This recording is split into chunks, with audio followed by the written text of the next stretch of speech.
This is not how the fantasy championship week is supposed to be, okay? We've already had 3 teams score 6 or fewer points in 4 games. Over the last 5 weeks combined, 5 teams scored 6 or fewer points. This is awful. And Dave is sick. It gave Dave a cold. I'm sorry, Dave. How are you? I think I'll be okay, Adam. I appreciate the concern. I am sick from horrible football. What the hell is going on? You know, my dad grew up in Chicago, so he's a Bears fan. He lives in Texas now. He's a Texans fan.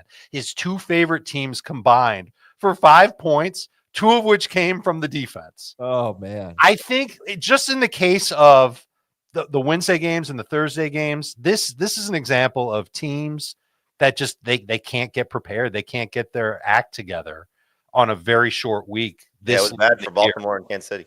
Yeah, well, those are teams that actually like function well. And they both played on the road, so they deserve extra credit for that. But Seattle couldn't get their act together. They only scored 6. Chicago 3. Houston might as well have scored 0. And they were at home. Chicago was at home. These teams just like at least New Orleans back on Monday. Remember Monday? At least New Orleans has an excuse. They played with like an XFL team. But this is just horrible. This is a terrible product that the NFL is giving us late in the year. All these teams on 3 and 4 days rest. Well, it didn't help that it was rainy as well, and that could be a theme of the weekend because it is going to rain in America this weekend, especially the East Coast. But anyway, we welcome you to Fantasy Football Today, presented by BetMGM, the sports book born in Vegas. We're going to look ahead and be optimists here for Carolina, Tampa Bay, Green Bay, Minnesota, Atlanta, Washington, Detroit, San Francisco, Dallas, Philadelphia with no CeeDee Lamb, and Las Vegas at New Orleans, likely without Derek Carr and Alvin Kamara. Those guys still not practicing. And we do have some pretty interesting injury updates, like the Giants injury updates with Malik Neighbors being a game-time decision and Tyrone Tracy still not practicing. Of course, Tony Pollard missing practice once again. T. Higgins questionable. We'll tell you what matters and what doesn't. Terry McLaurin hopefully should be fine. He got in a limited session yesterday. The Packers wide receivers, will update you on them. But I don't know if we have any other thoughts on that game. 6-3. The star of the game. I don't think anybody outscored DJ Moore. He had 12.2 PPR fantasy points. He was the best player in the game. He was better than the quarterbacks. He was better than Zach Charbonnet. It was awful. I guess I'll just ask that big generic question like, hey, Jamie, do you change your strategy if you had a bunch of duds go so far? I guess it depends on, you're clearly facing a great team because it's a championship. So you got to assume that the other team's roster is loaded. So, I guess in the case of player versus player, if you're looking at somebody that has more upside. So let's say it's like a Jameson Williams versus Khalil Shakir. Yeah. So you can go that route if you want to, if you're just, what the hell, you've already, you're mentally prepared for second place at this point, with when you see something like this happen. I know, like in your case, Adam, you had multiple players go, right? So you had. Oh yeah, I've got Joe Mixon, Jackson Smith-Njigba, and Kaimi Fairbairn for 11 points against Heath. I am a 32%. You're done. Yeah, I'm done. Right. So it's a good year though. In a situation like that, you maybe throw out some Hail Marys and hope for the best.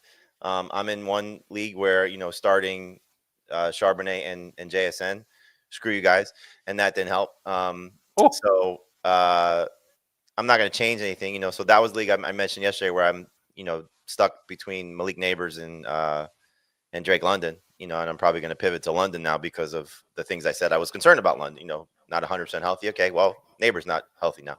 And the Lattimore situation, so Lattimore not playing, or at least assuming he's not going to play. So those guys were back-to-back in my rankings. I'm going to flip it. I'm going to put London ahead of Neighbors. I'm going to play London.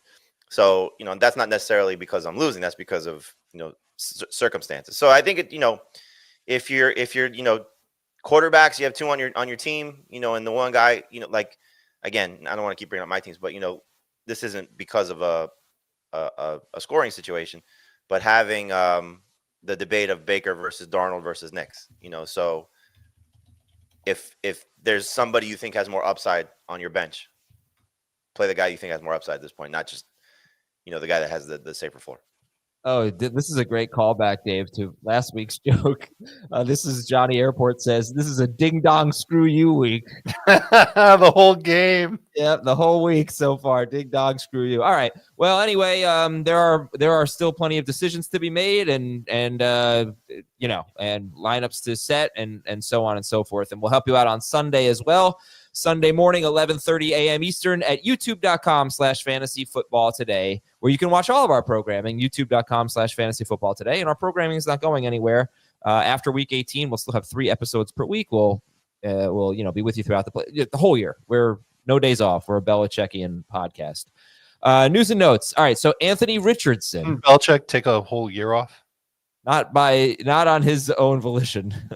Okay. Anthony Richardson, foot and back issues, has not practiced, and the Colts are optimistic he will play.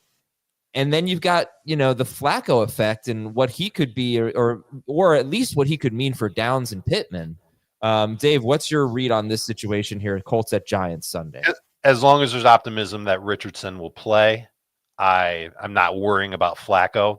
The concern now is, are they just going to have Richardson hand off and maybe throw more than 15 passes? Maybe he throws 20 passes, weather pending, score pending, all that stuff. But I'd like to see him practice on Friday. I'd like to call him a good start, but this does make me nervous going into the weekend. Okay. I dropped him a few spots in the rankings. Mm-hmm. Behind?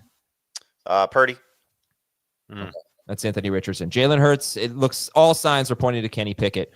I believe 8 of his first 10 pass attempts went to A.J. Brown. We'll talk about that game. Derek Carr probably not going to play still, and Dorian Thompson-Robinson will start. So the running back news. Alvin Kamara missed practice. Hasn't been ruled out, but he missed practice. Isaac Guerrero practiced. When are you guys going to rank Guerrero? What will it take? He was limited yesterday, so we usually wait till full practice. I hope he gets into full practice on Friday, but the first thing I get the transcripts for the 49ers. The first thing I looked for was what he said about Guerrero, Kyle Shanahan, and when he said limited, I was like, oh man, sounds like he's trending in the right direction. Ramondre Stevenson could get benched, and I almost said Antonio Pierce. Gerard Mayo, pardon me. He did not rule that out, so I think you should probably not start Ramondre Stevenson on Saturday. Denver running backs, yeah, they're like all healthy. I already talked about that yesterday, and we don't want to start them. Oh, Gus Edwards. Okay, this is the big one. Gus Edwards out with the ankle injury. J.K. Dobbins limited, and they've got a great matchup against the Patriots. Dave, what are we thinking about the Chargers running backs right now? You have to make sure that Dobbins gets activated off of IR, but once he does, you've got a good running back with fresh legs coming back to a favorable matchup with a team that's desperate to get their run game going. I would actually be somewhat excited to start J.K. Dobbins. It would be with number 2 RB expectations. I feel like his ceiling could be 15 or 16 PPR points, but I still think he's going to end up getting a good amount of work against a bad Patriots run defense. I'd start him. And just if we've said this a lot, like, I would have told anybody this yesterday. I know Dave was saying the same thing. Drop the Ken Walkers of the world, the guys that aren't playing this weekend on your roster, and pick up Kamani Vidal. There's no guarantee that Dobbins is going to get activated. It seems like that's going to happen, but I mean, what if they get to Saturday and hey, my knee's still not great, and Edwards is now out? Like, could be one of these Hail Marys that you might have to play. So I picked up Vidal in a few leagues. Sure. And if you pick up Vidal, let's say you pick up Vidal on Friday, like pause the podcast right now, go pick up Vidal, and then come back to the podcast. If Dobbins is active, you'll cut Vidal pregame for somebody else. Yeah, he's 32% rostered. Kamani Vidal, I believe it is Vidal. If he started and Dobbins were out, and Hassan Haskins is another guy that would be in the mix. But if he Dobbins barely plays, even when other guys are out, he barely plays. We've never seen them without Gus and Dobbins, have we? No, that's fair. So Vidal would be. He did have their second most explosive play from the backfield since Dobbins was out last week. Would you start Vidal if Dobbins were out, or a Raiders running back against the Saints? I'd still start a Raiders running back, but like it, when you're talking about like Michael Carter, if he starts, when you're talking about Vidal, if he starts, these are high end flexes, so again, depends on what you're looking at, but if you're scrambling for running backs at this point, and several people are. It wouldn't surprise me if he's better than the Raiders running backs. It's just, we haven't seen much from him production wise. And where are we right now on the Cardinals running backs? You just mentioned Michael Carter, but we've got questionable tags for Trey Benson and James Conner. And I saw Dr. Chow talking about James Conner kind of favoring his knee in the video they showed from practice.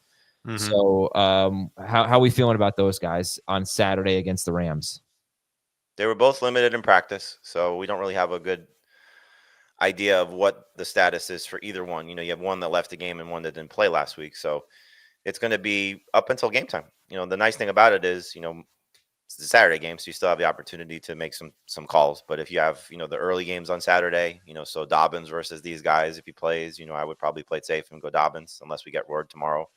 Hopefully it's one of those situations where we get the, insider reports overnight or early in the day that what the status is. So just stay tuned. Okay. I am seeing on Twitter from Jared Smola, who is a fantasy analyst on Draft Sharks, that Albert Breer said James Conner is expected to play and Trey Benson is up in the air. But if Conner plays, are you just like all in on Conner, full, like normal?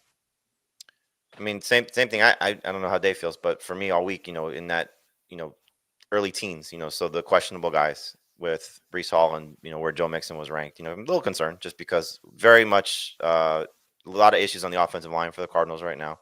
Rams run defenses play a little bit better lately. Granted, some of it's the opponents, but it's not a top 10 James Conner. It's a number 2 start James Conner, but still a little concerned. He would be no higher than 16th in my running back rankings. He would definitely be behind Aaron Jones, Chuba Hubbard, James Cook. Yeah. All the guys that are like slam dunk must starts, they're going to be ahead of James Conner. Okay. And then 2 more running back notes. Tyrone Tracy missing practice again, and Tony Pollard missing practice, which I don't expect. How about picking up Devin Singletary in the event that Tyrone Tracy misses the game? That might be the better pickup than Kamani Vidal. Oh, yeah. We've been saying that all week. Okay. Yeah. And obviously Tyjae Spears would be the best, but Tony Pollard, this happens all the time. He doesn't practice, then he plays. Wide receiver, CeeDee Lamb out for the season. We're going to talk about that game in a bit. Jalen Tolbert has a finger injury as well. Maybe Brandon Cooks is someone that you could help you in a pinch. T. Higgins is questionable, but you guys expect Higgins to play, right? As of now, yeah. Jalen Waddle has practiced. See if he plays. A.J. Brown has a knee issue. We expect him to play, but we got to keep an eye on that. Christian Watson has not practiced, but he still has not been ruled out. Alec Pierce is trending in the right direction. Same with Cedric Tillman. And then there's Malik Neighbors. Game time decision. Is there any interest in Darius Slayton, or Wan'Dale Robinson?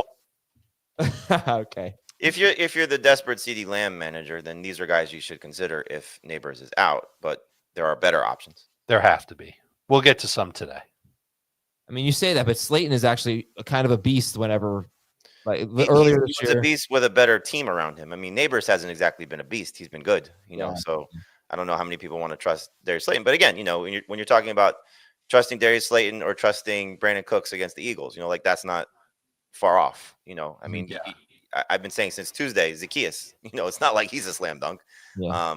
I will say if there is no Christian Watson, Dontavian Wicks is my favorite to go pick up if you can get Jalen McMillan. So you are talking about some guys that could be available, but they're all desperation plays, and that's where would you start a Packers receiver or Slayton if there's no Neighbors? I would start a Packers here, but we're talking about waiver wire guys. So if Wicks is the only one that's most likely available, so I would start Wicks. Well, in those leagues that are fairly shallow, Romeo Dobbs is 65% rostered. Yeah, well, if we're talking about that, then you should get McMillan if we're going to go that route. Fair, but let's say, would you rather have Dobbs than Wicks? I would trust Dobbs more than Wicks. I would not be surprised if Wicks is better because Wicks gets more targets whenever Christian Watson's out. Yes, he does. I think they're all going to get a decent amount of targets this week.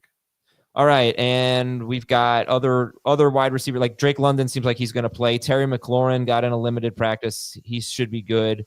Chris Olave is practicing in full. MVS is limited.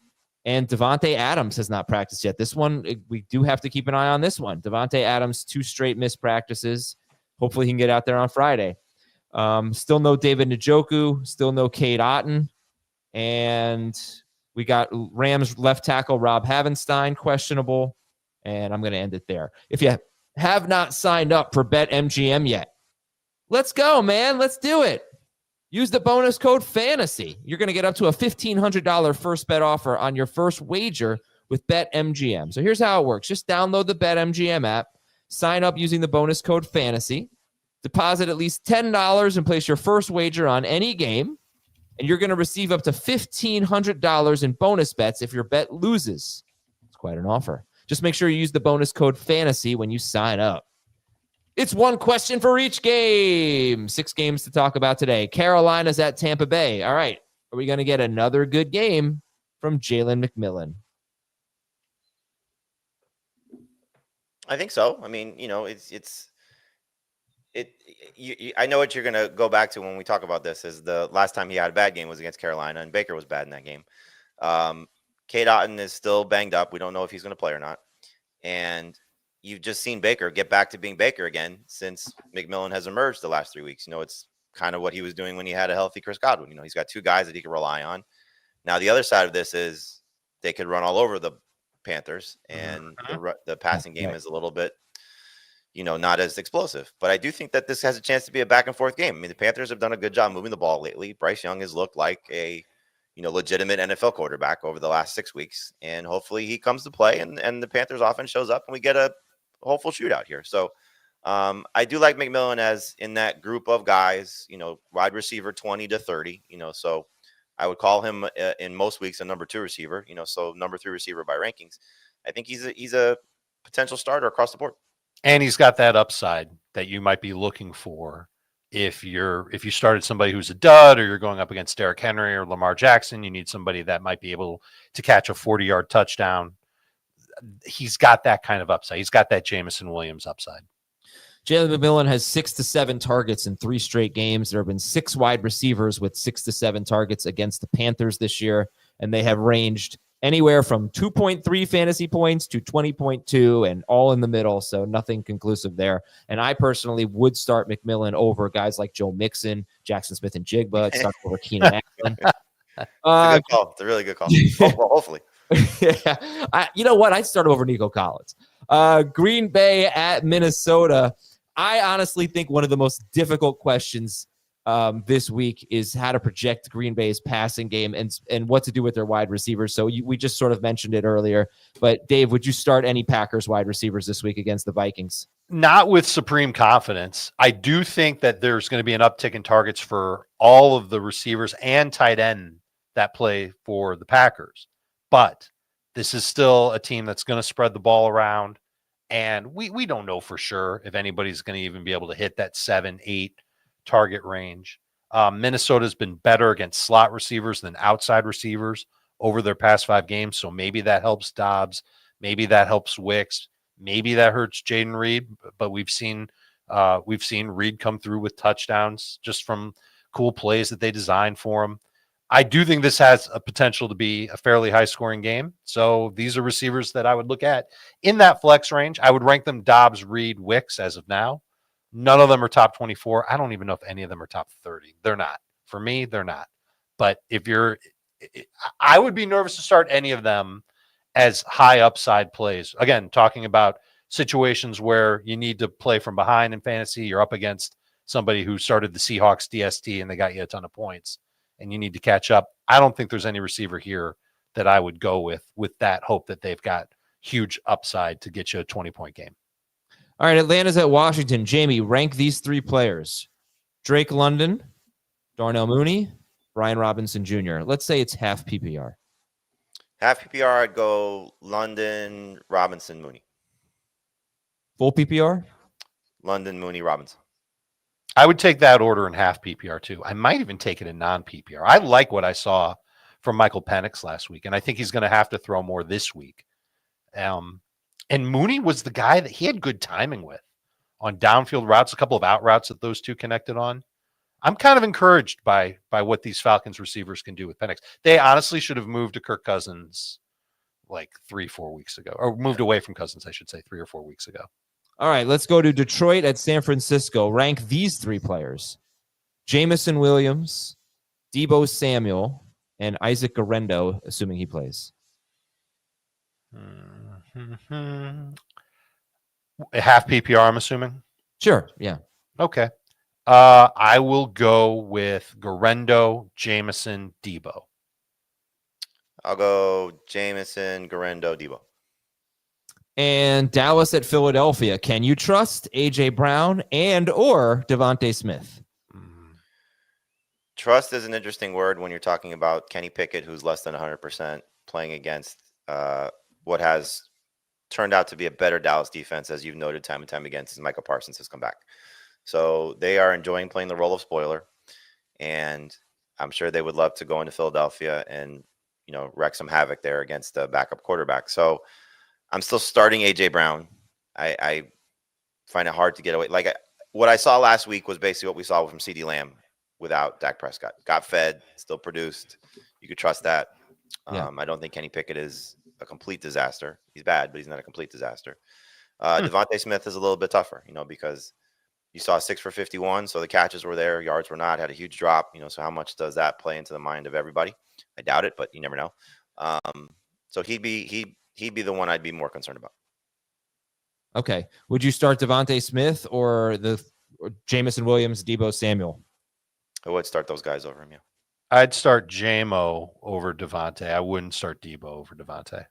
The thing about that matchup could be fantastic for the 49ers offense, just because Detroit's defense is so beat up right now. I'm kind of feeling Debo. Yeah, me too. I had a gut feeling about him last week. I wish I had more conviction.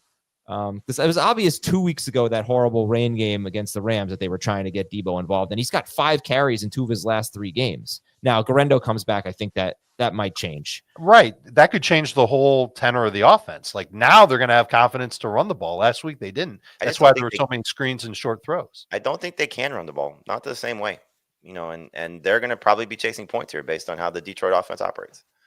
All right. And finally, Las Vegas is at New Orleans. Which Raiders running back do you prefer? Abdullah. Certainly in PPR, it's got to be Abdullah. They had very similar. Didn't they have the same amount of catches or within one catch or something? They split third down work, you know, and gosh, just Madison is just so not good. But yeah, all right. I'm agonizing over this one personally. I don't know. But all right, you guys are saying Abdullah. Abdullah is the answer. We're going to take a break here, talk about a very important topic, and then get into the games when we come back on Fantasy Football Today.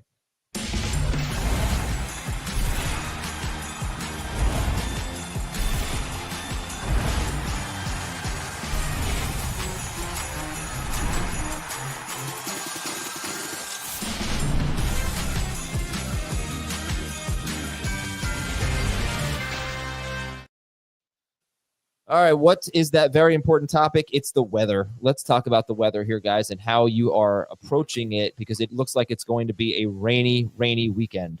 Looking at our guy, Kevin Roth, not our guy, but we love him, at Roto Grinders, the 3 games that he has flagged as orange are Jets at Bills, Dolphins at Browns, and Falcons at Commanders. So those are the rainiest ones, it seems. You've got a lot of games that are yellow, but, you know, obviously red would be the worst, but it's like green, then yellow, then orange, then red. So I think you guys can understand the system there. But how are you, Dave, approaching the weather this weekend in your rankings? I think when it comes to the games with heavy rain, you've got to figure that the quarterbacks could scale back a little bit. The DSTs could be a little bit better. Don't want to trust the kickers very much. But I also know that forecasts change. And just because there's rain in the forecast now doesn't necessarily mean that there's going to be rain in the forecast come Sunday. And these are all Sunday games, correct? Yeah, but the Saturday games, Denver-Cincinnati is also one that could be rainy. Right. So the closer we get to the game, the more likely the forecast will be accurate. I would probably have a backup plan in mind for anybody that you're nervous about because of heavy rain in any of these games. Not that you're going to sit Josh Allen, but who's somebody that you could sit in the Jets-Bills game that you'd be nervous about going with? Like Shakir. We already kind of identified him as someone who's got the safe floor, not necessarily the high ceiling. Does his floor go even lower because the Bills could be tempted to run a little bit more? I mean, Garrett Wilson's been struggling. Would You could potentially get away from him, although I don't think the rain will stop Aaron Rodgers from throwing the ball over the place. Yeah, it's tough. It's tough. Rain is not usually something, unless it's torrential, that I fear. I think right. Like the game last night. Do you really think the rain had a sizable impact in that game? No, because it was only really pouring for a little bit. But I will tell you, the 2 Thursdays ago, that Rams 49ers game. Yeah, that game it did. And I don't think there's a track record with Purdy. There's a track record with Purdy in bad weather, so that's just something to keep in mind moving forward. I think with him. Yeah, well, what's Tua going to do? You trust Tua in a rain? Right, that's a great. Yeah, but I didn't want to trust Tua anyway to begin with. Great example, but Tyreek Hill, though. Tyreek Hill. Yeah, that's fair. I hate this. Is what I really don't like about the fantasy playoffs. That's why there should be domes everywhere. You ever been to a football game in a dome?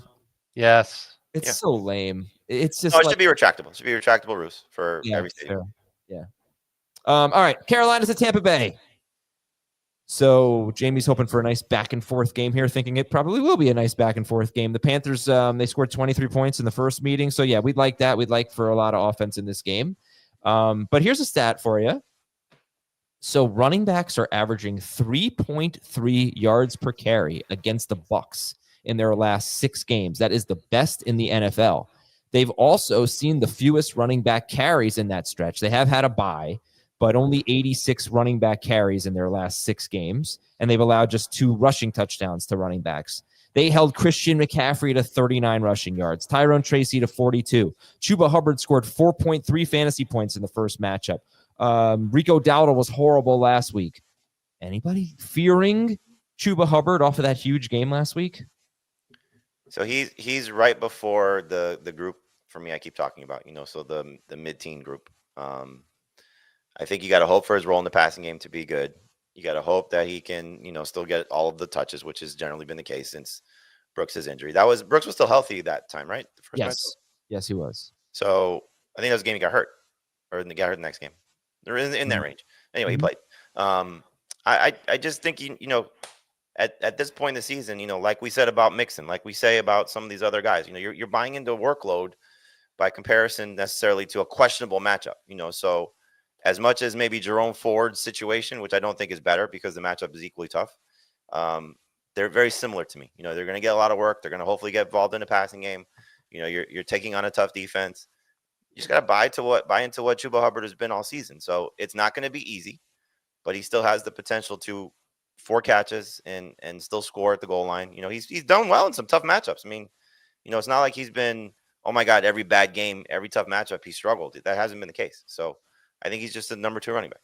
You're not joking about Ford having a matchup almost as tough. The Dolphins have seen 15.7 running back rushes over their last 7 games. That's second lowest to the Bucs, which are at 14.3. Both of them have a great rate of 10-plus yard runs allowed against them. Still trying to figure out how to say that easy. Very explosive rush rate against them. I think that this is definitely a tough spot for both the running backs, but you've got to trust the workload for both of these running backs, and that's why they're top 15-ish type guys. That's just how I would roll with. Which running backs are you talking about? Are you talking about Hubbard and Ford? From Ford. I would rather start Chuba than Ford. Obviously, you'd rather start Bucky Irving than Chuba, right? Yes. And what about Rashad White? You need 10 PPR points, 11 PPR points. He's your guy. Okay. I talked about this on Wednesday's show, I think. You look at the 3 carries that he had last week.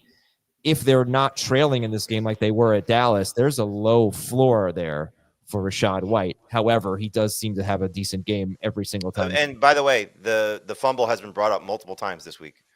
Both Bowles and Cohen addressed it with the media, and would not surprise me if Bucky Irving gets a few more touches, which would be awesome. Who's your second favorite wide receiver in this game behind Mike Evans? Thielen. Adam Thielen. Okay. And you like McMillan, but you must like Thielen quite a bit then. Yeah, they're not far off.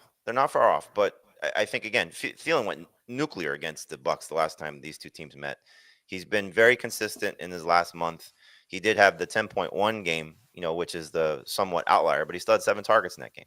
So this is a guy Bryce Young is leaning on. There is a chance of them having to chase points. But he had popped up on the injury report this week. So just keep that in mind for an older player that had hamstring injury earlier this year that knocked him out for 4 weeks or 4+ weeks, excuse me. So we get to game time. He may not play. Just keep that in mind when we're looking at this. So absolutely double check his status on Friday.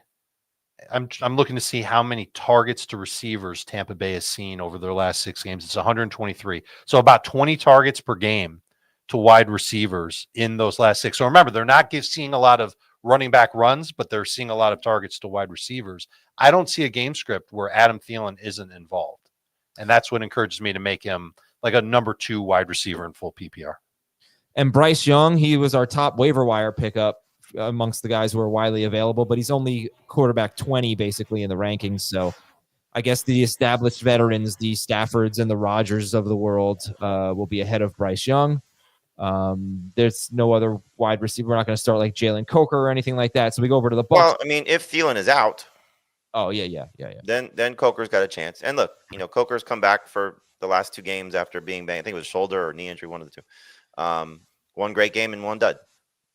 Yeah. So, someone's asking if Jalen Coker's a decent dart throw. My wide receivers are wrecked. I had to do a hit for HQ about replacing CeeDee Lamb. This is one of the guys I mentioned, for deeper leagues, just because, again, you're talking about matchup, and the matchup is great. And we've seen him have a big game, and he makes a big play against 2 games ago, for Bryce Young. So there's a chance here, but clearly I think you look at it as Thielen and then skip a few. And look, we've seen David Moore scored a touchdown last week. He's had some good moments for the Panthers as well. So there's no guarantee it's going to be Coker all of a sudden being a stud, but he definitely would be somebody to consider if Thielen is out. Is Liggett for sure out? No, but he's banged up. And he's banged up. But before he got hurt, he had back-to-back games with 8 targets. I don't know. And he was, talking about. I think David Moore did that once, and I don't think Coker's done that at all this year. Back-to-back games with 8 targets for the Panthers. Yeah, I know. I think Liggett might play. He started the week as a full participant, or he's listed that way. Then he was limited. So that's something to keep in mind. So we got to move on from. He was serving raccoon in the locker room. Yeah, he did bring in raccoon in to eat in the locker room. It was weird. Would you go with Brandon Cooks or Jalen Coker? If Thielen is out? No. If Thielen's in. Thielen is in, I would go with Cooks. Okay. I might go with Cooks even if Thielen's out. All right. And then Mayfield's a top 5 quarterback. He was bad against them last time, but he's been pretty damn good even in games where he had like 36 points with 27 pass attempts against the Chargers, 25 points on 29 pass attempts against the Raiders. So even when he's not throwing a lot after that Carolina game, he had 2 huge games. And his last 2 games, he's been running. Yep.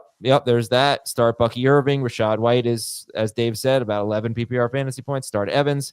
McMillan is a number 2 receiver. Heath is lower. No, he's a number 3 receiver. Sorry. Heath has him at 41. You guys have him at 28. But McMillan, yeah, we talked about him earlier in one question for each game, and we're not expecting Cade Otton. And that is it for Buccaneers and Panthers. Let's go. Oh, I did see a question in here. Adam Thielen versus Deebo Samuel and Jamison Williams. What would you guys do? If he's healthy, Thielen gets the nod. Okay. All right, let's go to Green Bay and Minnesota. Green Bay's defense has been pretty good. They've allowed more than 19 points only once in their last 6 games since their bye. That was a game against Detroit, but we still expect Minnesota. I mean, Minnesota scores points. They're very good offense here. All right, over under 31 and a half pass attempts for Jordan Love. Is that what the line is? No, that's my line.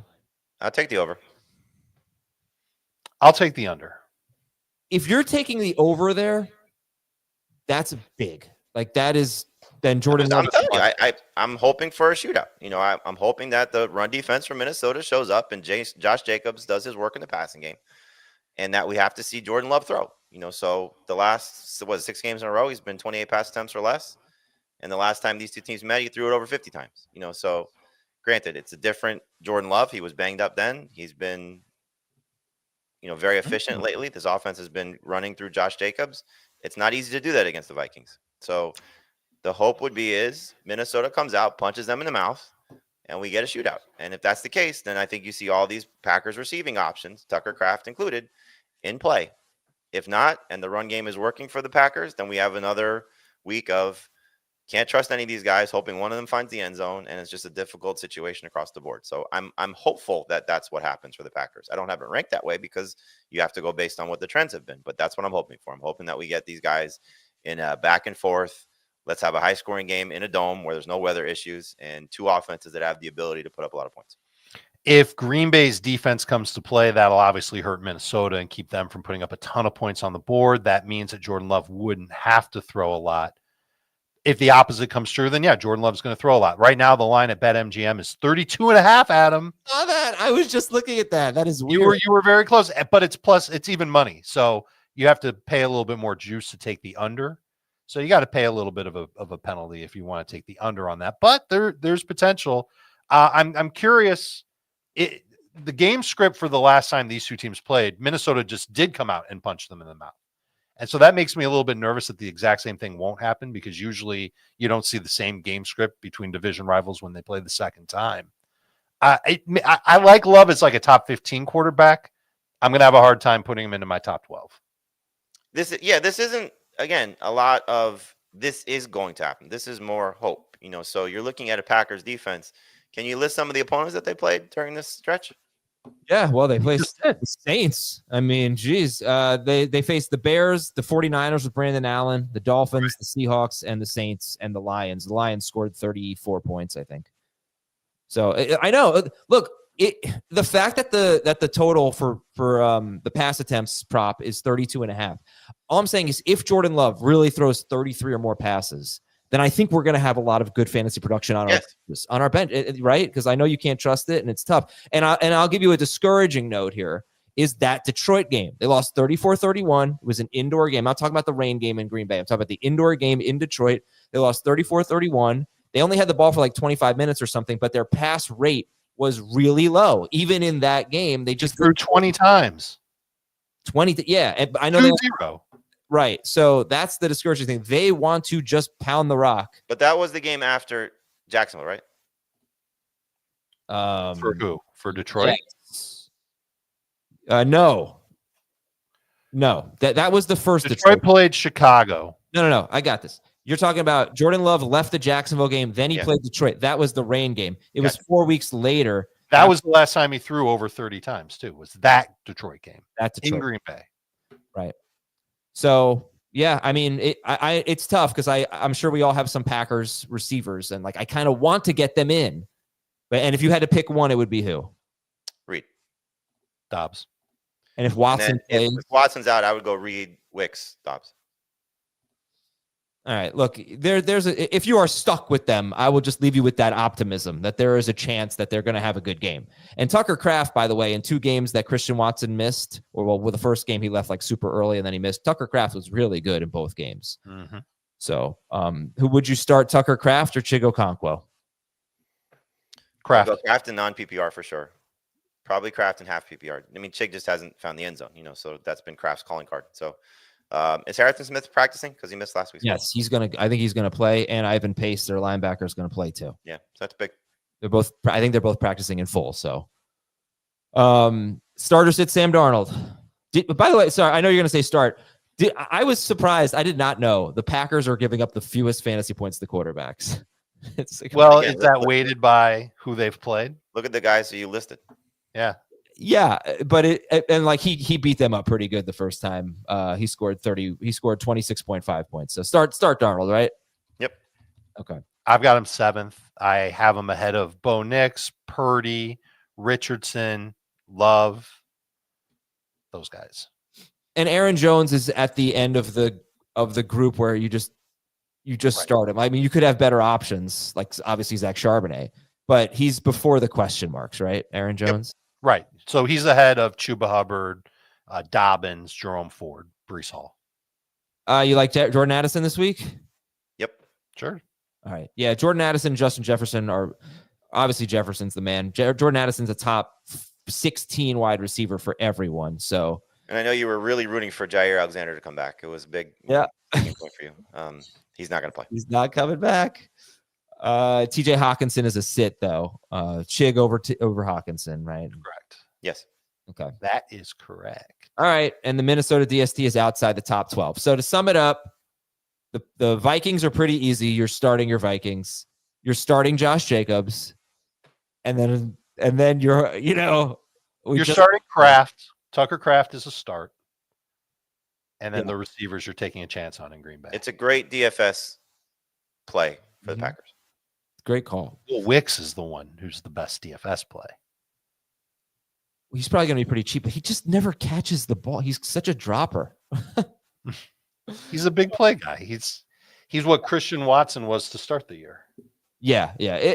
Christian Watson is. His target per route run rate when Christian Watson's not on the field is ridiculous. All right, Atlanta's at Washington. So we're going to keep an eye on Washington. Can they get to the quarterback? Because Michael Penix is not the most mobile guy. That was sort of the knock on him. Yeah, but compared to Kirk Cousins, he's Michael Vick. Yeah. In their last 3 games, the Commanders are 4th best in pressure rate. Before that, they were not so good, but they've been hot lately. See if they can get after Penix. And the Falcons' offensive line's been pretty good in terms of limiting pressure. So anyway, no one's starting Penix, but obviously we need him to be good for London and Mooney, or we need him to be competent. Right. Bijan. But he's also a very good DFS play. Okay. And all right, you know what? I have a question for you. Why is there such a big difference in your rankings for London and Mooney? So London for you guys is around 20th. He's actually 11th for Heath. Mooney is 31st for Jamie, or 30th for Jamie, 35th for Dave, 41st for Heath. Why the big gap there, Jamie, between London and Mooney? I mean, Dave said it earlier that Mooney had a good game with Penix last week, but we still saw what we saw with Cousins was the targets were still in favor of London before he had the hamstring injury. So I think just based on how this game should go, if they're in a back and forth game, because the Commanders offense will hopefully move the ball, that both these guys have an opportunity to make plays. And while Mooney has had more receiving yards than London's, I think that's still the case. He's still more of a big play threat than a guy that will get fed as much. So I like both. Again, I think if you look at 12, 24, 36, you throw that out with the receivers. So Mooney's a borderline number 2 receiver, and London is basically borderline number 1 receiver. So hopefully he's healthy. I actually don't like that I've got them 15 spots apart. I want them closer together. I'm going to make them closer together, not back to back. And London will still be ahead, but I think they should be. I think they would be better than a low end number 3. Yeah, they sit next to each other on the plane. Only when they go to the East Coast. Remember, this could be one of those big rain games, so you got to keep that in mind as well. Would you start Drake London? You would start London over McMillan. Would you start Mooney or McMillan? I think I asked you that earlier, but go for it again. McMillan. As of now, McMillan. And I think the only way that would change is if Thielen's out, and I just lose confidence that Carolina will be able to keep up their end of the bargain in their game against Tampa. By the way, Marshawn Lattimore has not been practicing for Washington. He did. I was wrong. I said I didn't think that he shadowed A.J. Brown. He did shadow A.J. Brown.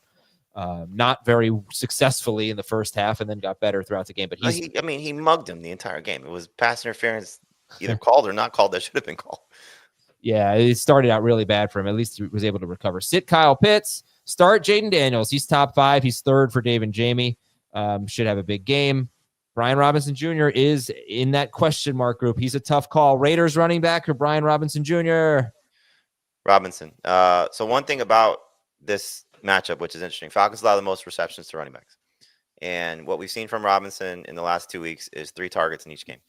So if he gets 3 targets, I think that's good enough. He's caught 5 of the 6 targets that he's been throwing the last 2 weeks. Now, does that tick up a little bit because of the matchup and how teams just throw to that position all over the place? I think they've allowed 87 receptions to the position on the year. I don't know. I probably wouldn't expect it, because we've seen him now 3 games without Austin Eckler, and it's not like he's been hugely involved in the passing game. The Titans game, he didn't need to be. So they've only given him 9 touchdowns to the position all season, the Falcons have. And it feels like he needs to score to have a big game. So hopefully that's the case, is that he finds the end zone. Remember, the Titans weren't giving up a lot of touchdowns to running backs. He had a big game against them before their bye week. So you just put him, I think, in that number 2 running back range. If you have better options, like I think Jerome Ford's better. I would start Devin Singletary over him if Tyrone Tracy's out. would not start Benson or Carter over him if Connor is out, for example. And I would not start Vidal You over would him. start Singletary over him? I would start Singletary over Robinson if Tracy's out, yes. If Tracy's out. And that's exactly the cutoff line for me. okay. And I would start Dobbins over him, for example, if Dobbins plays. I'm especially going to love Robinson if it's raining.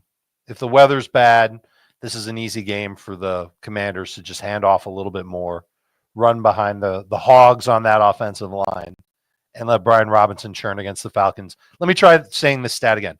They've allowed a 10-plus gain on the ground on 14% of running back runs over their last 4 games. That's high. That's very high. We have a question in the chat here. Brian Robinson or Jerome Ford? Ford. I have Ford ahead of Robinson for now. It's easier to do that in PPR because Ford catches the ball. Robinson isn't necessarily one to catch the ball. Brian Robinson or Garendo if he plays? Robinson. I'd probably take Garendo. And here's the problem with that rain thing, though. This is the Sunday night game, so we can't get the weather report necessarily unless you want to use one from 12 hours before the game starts, which you could do. It's so funny because the Falcons. See, how many rushing touchdowns have they allowed to running backs this year? 4 rushing touchdowns to running backs all year. Last year, they did not allow a rushing touchdown to a running back until week 16. And then in their last 3 games, the Falcons allowed 5 rushing touchdowns to running backs. So that's just a weird thing that they've done 2 years in a row. They've been good at keeping running backs out of the end zone, but that's not really a reliable stat. You never know when the floodgates could open. Terry McLaurin is a must-start guy. The Falcons stink. Olamide Zaccheaus, they stink against wide receivers. Second most fantasy points allowed. Zaccheaus is a dart throw. And then Zach Ertz is tough. Starter sit Zach Ertz, guys. He's behind Kraft. I would have said behind Schultz, so hopefully he does better than that for anybody who didn't listen. Ahead of Hawkinson, ahead of Pitts, so like tight end 14. He's a little bit lower for me. Just not a tight end I'd get excited about. Although he was getting into it with Nick Sirianni. Maybe that fires him up. Oh, my gosh. I feel like Nick Sirianni might not be a very good loser. Just going to say. I think maybe he's a little ornery after a while. Sometimes he's not a good winner yelling at his own fans. All right, folks, we're going to take a break. We got 3 games left. We'll be right back with the game of the week, baby, after this. The Tony the Tiger Sun Bowl is on CBS. Louisville and Washington face off for the first time ever. Tuesday on CBS and streaming on Paramount Plus. We don't have to sing it, but we'll just play it. Detroit's at San Francisco. Here's your stat of the game. So this is a weird tune, by the way, if you just listen to the instrumental.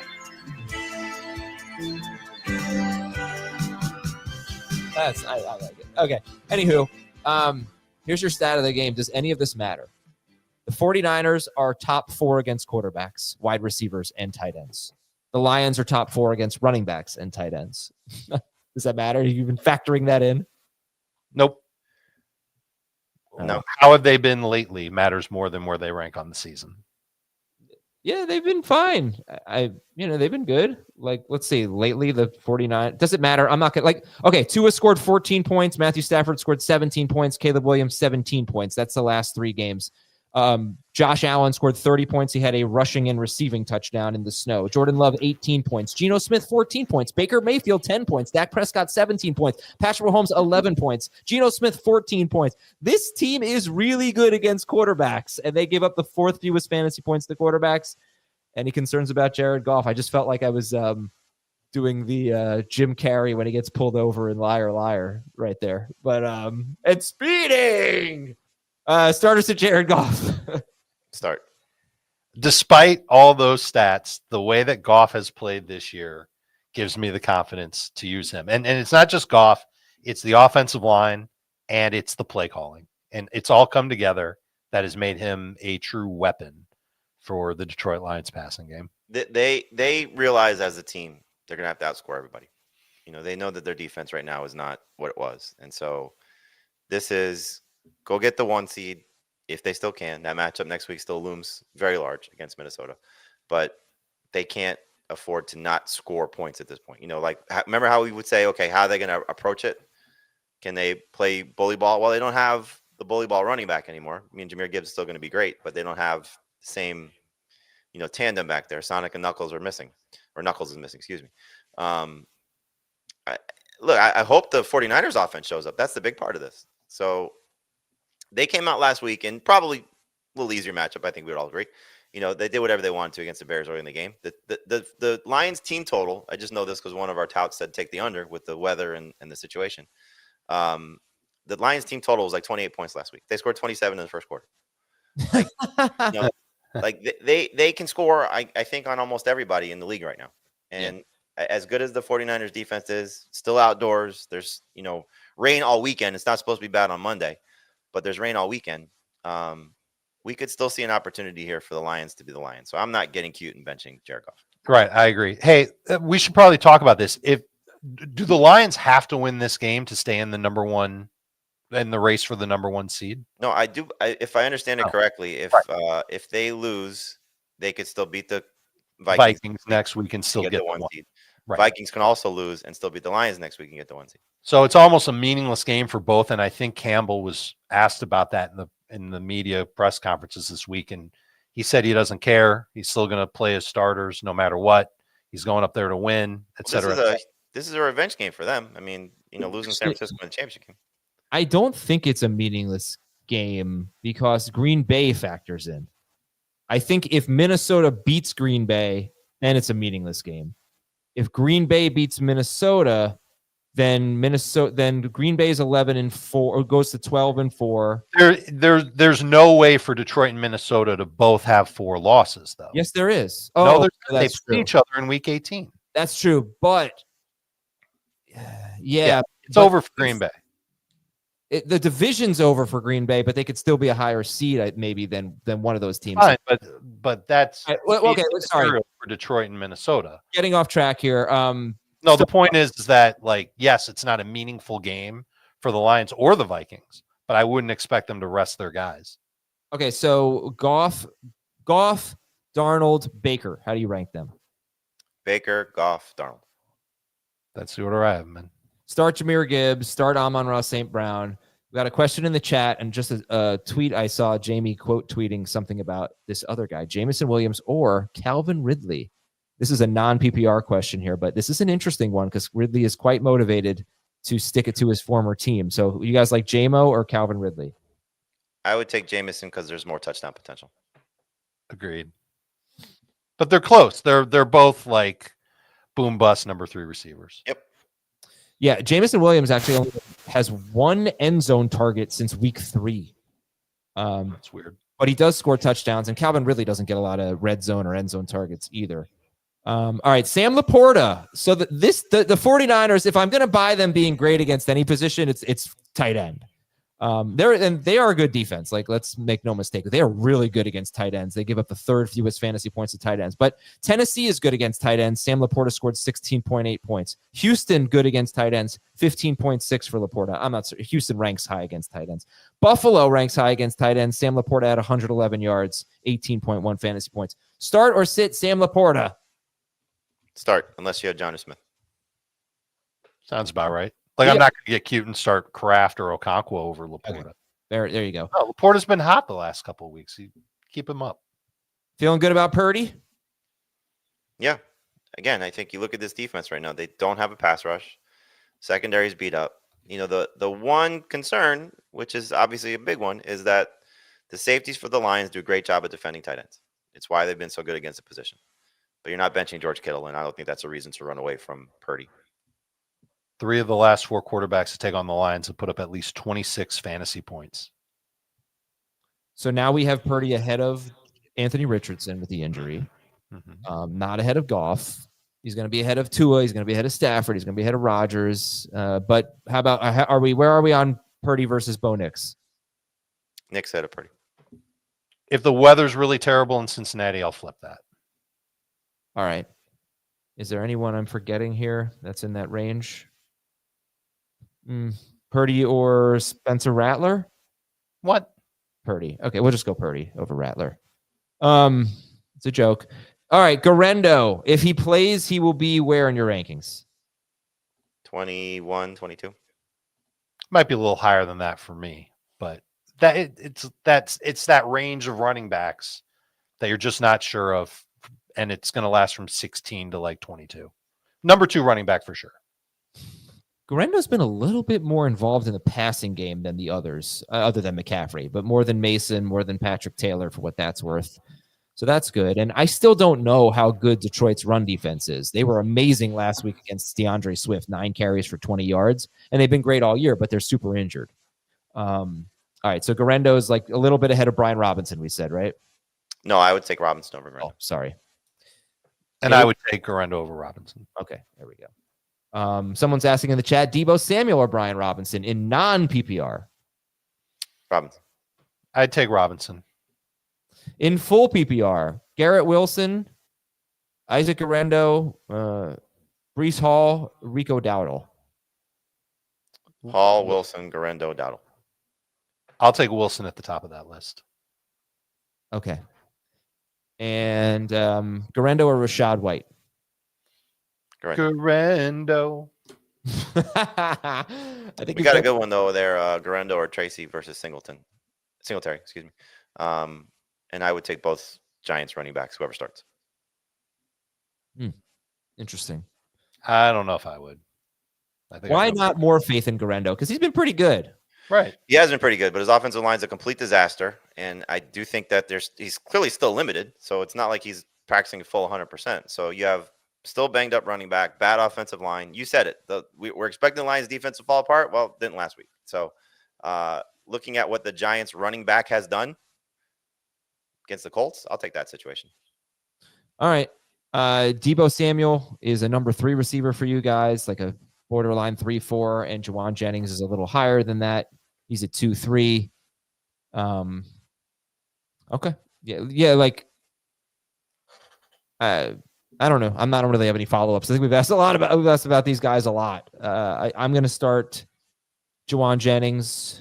Who am I starting him over? I'm starting him over Garrett Wilson, which is not an easy call. If Devontae Adams is out, I won't. But I don't know why I have this faith in him. If he gets his normal target share, I think he's going to be pretty good in this game. You want to start wide receivers against the Lions. Just look at last week. Yeah, I agree. I would still start Wilson, but I agree with your sentiment that it's going to be an opportunity for a big game. Agreed. I'm going to look at some chat questions here. Maybe they can steer us in the right direction. I don't know about a big game, but like a good game. Deebo Samuel, Alexander Madison, Devontae Smith. Deebo. I'll take Smith. Okay. Anything else from this game? Guarendo or the Vegas running backs? Guarendo. I think I asked this one earlier. We'll do it again. From Eric, Deebo or JMO? JMO. Eric. Do we need to spend more time on Jameson Williams? Start Kittle, by the way. I skipped over him, didn't I? Okay, let me go back. I want to give the stat that I gave on Wednesday's show for Jameson Williams. So he's been a pretty consistent, 12-ish PPR fantasy point guy for a little while, but a huge game against Jacksonville, 124 yards and a touchdown. Huge game at Chicago last week. Those two teams, he had a 64-yard touchdown catch against Jags, 82-yard touchdown catch at Chicago. Those two teams are bottom 4. But the Jaguars give up the most big plays in the NFL. The Bears, the 4th most. The 49ers allow the fewest. So they just do not give up big plays. So I talked about that on Wednesday, but I just wanted to bring that up again because that is bad for JMO. Does that resonate with you guys? A little bit. Oh, then screw you. I was just going to say that he's had 5 catches in 4 of his last 5 games. So in PPR, at least, he's started to build a good floor for himself. So he's not like one of these typical boom bust guys who might get you 2 for 20 or 3 for 155 and 2 touchdowns. I think he's got the upside to have a big play against anybody. I just think he's got that kind of talent. I don't think that the 49ers have some sort of special coverage or defender who can shut Jameson Williams down. And if the Lions are just going to keep doing what they're doing, he's going to continue to see targets. And he's capable of having that big play, albeit with a safer floor. He's a good number 3 receiver, still in the boom bust category, but the bust isn't, it's more like boom floor than boom bust. All right, Dallas is at Philadelphia. We got 2 games left. There is really no interest in Cooper Rush at this point. Rico Dowdle. Do you think CeeDee Lamb being out is good or bad for Rico Dowdle, who I know you were nervous about coming into the game? I think it's bad for everybody in Dallas. Yeah, it's this game could have been so much fun. Yeah, I know. Well, the only argument for Dowdle would be, well, now he could catch more passes. You're going to need that because it's a tough matchup. We just haven't seen that from Rush. Well, because he throws all of his throws to the Lamb. Yeah, I mean, look, it's hopefully will benefit Ferguson, hopefully will benefit Dowdle, but you're still talking about a really good defense on the other side there. Brandon Cooks is what for you guys? He's in that desperation range of Jalen Coker and Zacchaeus and, guys you just can't trust, but may have an opportunity for a big game. Look, it's not like Cooks has been getting a lot of targets lately. But that doesn't. I think CeeDee Lamb's been getting them. Right. Agreed. But again, like this game could just get really ugly quickly for the Cowboys. I hope not, because Kenny Pickett is going to start in all likelihood, and hopefully we get a competitive game here. And Jake Ferguson. So Ferguson, I do think is pretty interesting. He got 9 targets last week. He doesn't seem to have a very good connection with Cooper Rush, just like no good games basically. But 6 for 40 last week on 9 targets. So question in the chat: Ferguson or TJ Hawkinson? Ferguson. Okay, Ferguson or Chigo Okonkwo now. Okonkwo. Ferguson. Bad matchup. Or Tucker Kraft. Agreed. All right, so not a huge boost for Ferguson. Pickett is not a start. Saquon Barkley is. A.J. Brown, for you guys, he's top 12. For Heath, he's 21st, 22nd. He was absolutely peppered with targets. 8 of the first 10 passes went to A.J. Brown. This included a touchdown, an interception, a 45-yard deep ball completion, and an underthrown ball on a potential chunk play where Brown beat Marshawn Lattimore and the throw was not good. You're talking about with Pickett, 8 of the first 10. Yeah. Sorry. As soon as Pickett got in the game, it's just Brown. And Devontae Smith. He doesn't want to hear about it that they don't like each other. Oh, yeah, exactly. Right. You guys are pretty damn low on Devontae Smith. He's not even a top 30 wide receiver. He wasn't that bad last week. 6 for 51 on 8 targets. He never drops the ball. That's like a 7 for 60 game if he catches that ball. Mm-hmm. Let's just back up for a second here. Saquon Barkley is eyeballing Eric Dickerson's record. Now they have a backup quarterback. Like, this is feed Barkley all day long. Is he because really? next week he may not play. What's the record? The single season rushing record. Oh, wow. I did not even realize how many rushing yards he had. 1,838. Unbelievable. Yeah, I mean, this is, good luck if you have Saquon Barkley. Good luck if you're facing Saquon Barkley this week. I mean, he's going to go nuclear. Just for the record, the number that he has to beat for Dickerson is 2,105 yards. So he's like 300 yards away or so. I think it's like 280. Less than that. And he's probably not going to play. If they win, he's not going to play next week. Yeah. Unless it's just to get the record. All right. But Devontae Smith, outside the top 30. And you guys have both Niners. What's your over-under for Pickett passes? 27.5. Under. Saquon needs 268 rushing yards to get the record. Could he get 200 yards in this game? 200 yards. I wouldn't rule it out. Could he get 200 yards in this game and then come back in week 18 and notch the record? I would say he's got a shot at 160. It would really next week. Although they do play the Giants. Yeah, it would really be funny if he set the record against the Giants. I'm kind of thinking that could happen. All right, that's it for this game. If you guys don't want to talk about Devontae Smith, you're just not expecting a lot of pass volume. I just think, again, you got backup quarterback. You have a defense that has played much better of late. You have a run-based game plan, most likely, because of who the quarterback is and what's in front of Saquon Barkley. Like, to me, Barkley's got an opportunity here just to be an absolute game wrecker. Like, I have him in one league, and I'm playing in one league, and I'm terrified about the game I'm playing. I think I said earlier, Smith over Debo. I don't think I'm going to stick with that. I think I'll take Debo over Devontae. Yeah, McMillan over Smith. Yeah, somebody's that I had. Okay. And the Eagles DST, you should start them. And the Cowboys DST isn't bad either. I'm not starting the Cowboys DST. We just got done talking about Saquon Barkley maybe getting 200 rush yards. It's still Kenny Pickett, though. Yeah, I'm taking the Dolphins over them. Oh, I would take the Raiders over them. agreed. No, they're not a must-start defense. Like, I mean, I like the Seahawks. They're behind the Seahawks. So somebody just asked about the Raiders. That's the range you're talking about here. Yeah, Dave said he'd take the Raiders over them. Eagles, Bucks, or Dolphins DST this week? Dolphins. All right. The Raiders are at the Saints. And save the best for last. Why did you wait till now to do this game? I'm sorry, guys. Should we do the show over? Yes. All right. Jamie gave me a lot of heat for being at an hour and 15 minutes yesterday. So we're going to do this game. A lot of heat. Yeah, a lot. Yeah, a lot of heat. 4 minutes and 30 seconds. Las Vegas is on New Orleans here. He wants those short podcasts, man. So last week, Alexander Mattison had 12 carries and 4 catches. Amir Abdullah had 7 carries and 5 catches. Why do you like Abdullah more than Mattison against one of the worst run defenses in football? But they're not as bad in the passing game as the Jaguar. Like Jaguars last week, great matchup in the passing game for running backs. Saints aren't quite that. Why do you like Abdullah, Dave, better than Mattison?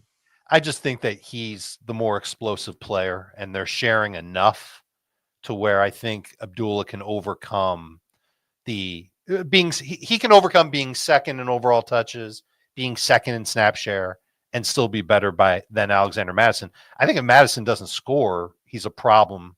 He might get you 10 PPR points if he doesn't score. I think Abdullah can get you 10 PPR points, no problem. And he might be able to get you closer to 15 even without scoring. Okay. Anything to add, Jamie? I mean, I would hate for it to be starting these guys. I'm stuck in one league starting Abdullah. It's a 22-team, 24-team fantasy league. So you understand why. Yeah. They probably need to find the end zone to be successful. I just feel like Abdullah's role in the passing game is a little bit safer. If you knew that neither running back would score, which is crazy because they're playing the Saints, and the Saints let 3 different running backs score last week. But if neither one of them scored, which one would you have more confidence in? Abdullah. It's easy to say Abdullah. Yeah. And I have both of them in one of my leagues, but I don't really think it matters because I feel good. I started Mixon, JSN, and Fairbairn, so it doesn't really matter who I start there. I'm probably going to win. I'm hoping that Tyron Tracy doesn't play so I can put Devin Singletary in over them. But I thought you guys said you wouldn't do that. I would, yeah. You would? Okay. How do we feel about Jacoby Myers this week? And what about Chris Olave if he plays? I'll start with Olave just because it's going to be Spencer Rattler, most likely. And he's clearly ahead of like the Jalen Cokers and the Zacchaeuses of the world, but he's behind the 49ers guys. I would start Devontae Smith over him. Like, we're talking about wide receiver 38, so low end number 3. Can I give you a counter to that? Do you know what he did the previous time he played with Spencer Rattler? He had a huge game. And honestly, though, it was mostly Jake Haener because Rattler was replaced by Haener. But he had 8 catches for 107 yards on 14 targets. And that was like Rattler's best game without a touchdown this year. He had 3 catches for 49 yards on 5 targets with Rattler. And then Haener came in and peppered him with targets after that. But just saying that he did score 18.7 fantasy points at the Chargers in a game that Rattler and Haener played. Yeah, I'm not excited to start Olave, even if he plays. He'd be in that number 4 receiver range. Okay, are you excited to start Jacoby Myers? Is slumping a little bit. He's been bad the last 2 weeks. One of those was the Desmond Ridder game, so throw that out. The Saints secondary I know has been good at times, but I don't really fear them at all, especially since they've gotten rid of Lattimore. You can't look at last week's game and say, okay, wow, the Packers didn't throw on them. The Packers could have done whatever they wanted to. So I think Myers does bounce back here. So he's a low end number 2 receiver. In that Thielen range? Is it a competitive game? Yeah, both. Yeah, I think so. I mean, it might be a game that resembles what we saw on Thursday night, but I guess it could be competitive. And if that's the case, then Myers should see at least 9 targets. He saw that in each of his last 4 games. They're mostly games that the Raiders weren't necessarily competitive in. They were trailing. But I think that's what you're looking for from Jacoby is involvement. He wasn't involved last week. He's a borderline number 2 receiver in full PPR. Would you start Kamara if he played?